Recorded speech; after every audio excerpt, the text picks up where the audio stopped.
The letting agent emails the tenancy pack on a Tuesday afternoon. Subject line, final agreement, signature required. Your friend can't secure the flat without a guarantor. Your name is already typed into the document. You scroll to the last page and sign where the arrow points. The action is simple. You sign the agreement page. At the time, it feels supportive. You're not moving in. You're not taking a room. You're just helping them pass the checks. The agent said it's standard. A formality. Your signature allows the tenancy to go ahead. Keys are handed over, boxes move in, rent starts flowing from their account, not yours. Life continues as normal. You forget about the document entirely. Then the first missed payment happens. You don't know about it at first. Reminders go to the tenant, follow-ups, late fees. It feels like their issue, not yours. Until an email arrives addressed to you as well. It refers to your obligations under the guarantee. You reread it twice. You never agreed to pay rent. You never discussed covering damages. You just signed so they wouldn't lose the flat. The email includes a copy of the page you signed, your name under a paragraph you skimmed, a clause that says you are jointly responsible if the tenant fails to pay. That's when the weight shifts. The agreement isn't split into emotional roles. It doesn't care that you were being helpful. It treats the signature as alignment with the whole page, not just the part you focused on. The tenant's default doesn't just affect them, it activates you. You call the agent.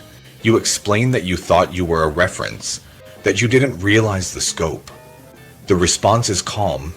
It points to the wording, the section titled Guarantor. The sentence that says liability continues for the duration of the tenancy. The first narrowing happened when the page was returned. A second tightening follows. The tenancy renews automatically at the end of the year. You assume your involvement ended with the first term. Another email confirms continuation. No new signature requested. The original guarantee still applies. You weren't asked again. The document didn't need refreshing. It was already in place. There's another version of this in business. A loan agreement where you sign as director, not noticing the personal guarantee clause beneath. A supplier contract where your signature sits under a paragraph extending responsibility beyond the company itself. The format looks uniform, the pages look alike. The signature line doesn't change, but what it binds can. What makes this unsettling is how ordinary the moment was. A PDF, an arrow, a request to sign and return. You weren't pressured, you weren't deceived, you were accommodating, trying to make things smoother for someone else. The mechanism underneath isn't about intent, it's about position.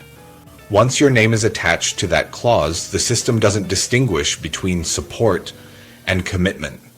It treats the signature as acceptance of the risk described on the page. By the time rent arrears accumulate or repairs go unpaid, the assumption is already settled. The debt isn't just theirs. It's enforceable against you because the document says so. The hardest part is recognizing who this catches. Not people trying to game the system, people trying to help, the reliable friend, the cooperative colleague, the person who signs quickly so things don't fall apart. The reversal is this. The signature you gave to be supportive didn't just unlock someone else's agreement, it locked you into it.